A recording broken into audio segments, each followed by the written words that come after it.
Let's talk about selection criteria for makerspaces. Some advantages to a makerspace are that it provides access to some resources and materials that some library users might not have access to otherwise.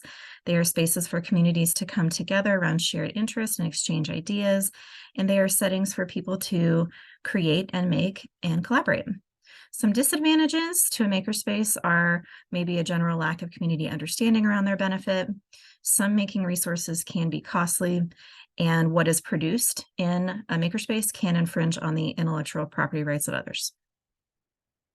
Some selection criteria to consider when curating your makerspace are your audience, your curriculum. You want what is curated to enhance your curriculum, and some sources to build your makerspace might be to ask your stakeholders for help, visit your local dollar store, and rely on your campus library budget for those more costly items.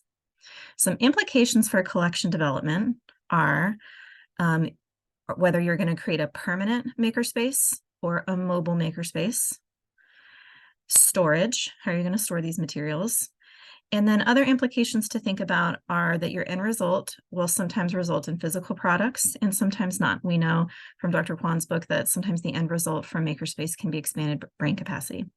And we also know that makerspace will grow and change over time. Copyright considerations. There is little literature on this subject. The majority of makerspace intellectual property policies revolve around preventing intellectual property infringement.